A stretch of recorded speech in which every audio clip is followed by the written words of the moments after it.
What do you think when I say 911 Turbo? 964? One of the fastest production cars on the planet. What about something modern like 992? 1.3G. Or the iconic 993? The fourth generation of the 911 Turbo redefines the state-of-the-art yet again. Then there's this, the legendary 930. Stunning, isn't it? And this is where it all began. Originally built to homologate the 935 race car, I wonder if Porsche had any idea what was to come for the Turbo brand. Because at the end of the day, that's what they created, its own brand within the Porsche name. A body already built for the gym, a personality with a questionable attitude, and a heart that pumps adrenaline. All while being elegant, understated, and cool under pressure. The beauty is, I think we all have a different favourite generation of Turbo, naturally encouraging hours of conversation. Now, unfortunately, I don't have the keys to this one today. Such a shame. But I do have the keys for something else.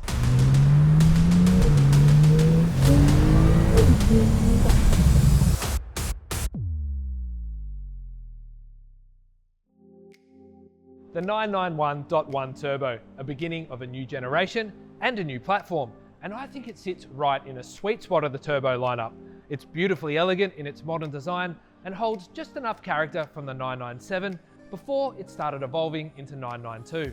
The front still feels like an evolution of the 997. It did start getting curvy, but these intakes still have a beautiful design. And it's little details like these black fins overlapping the body color that really give it character. The Dot 2 started getting a bit plasticky and functional in this area, so I like that this still has some unicity about it.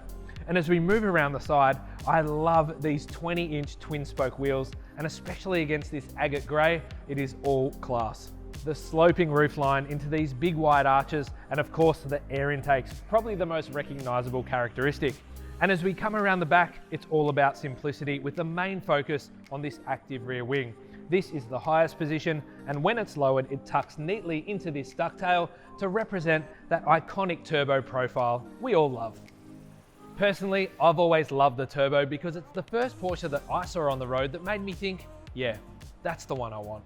It's not just any old Porsche. It kind of has this mysterious intimidation about it and almost demands respect.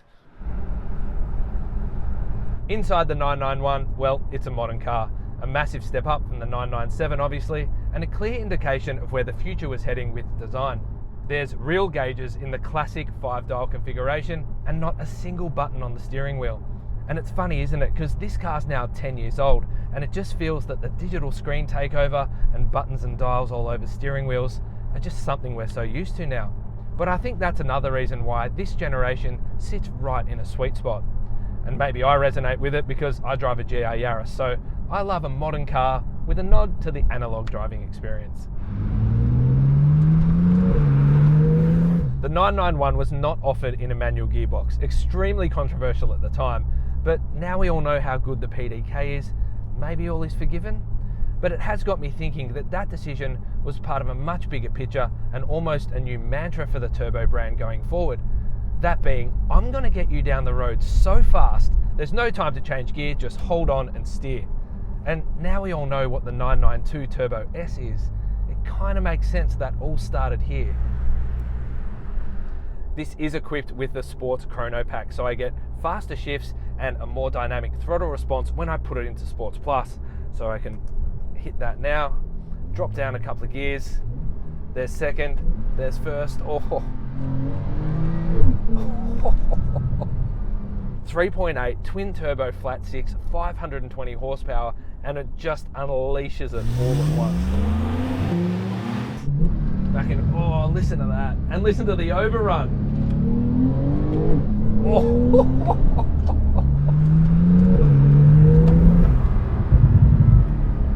It'd be wrong to talk too much about feel because I am just cruising around the city streets, but I do feel hunkered to the road, and it kind of does feel up on its toes, especially in that Sports Plus mode with the throttle map.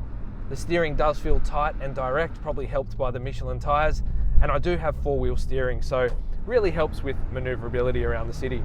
And I do love looking in that mirror with that big arch and intake staring straight back at you. Just reminding you on your daily drive that you're in something that means business.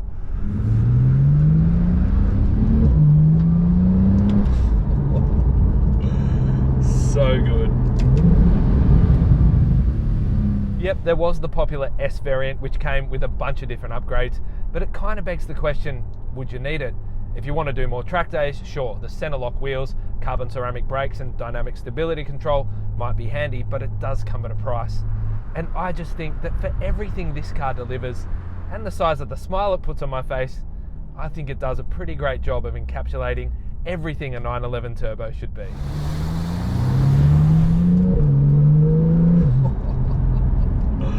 Never gets old.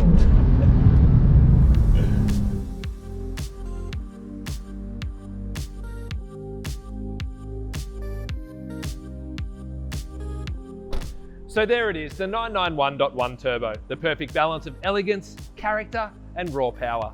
And given it was the beginning of the future for the Turbo brand, I think it should be celebrated.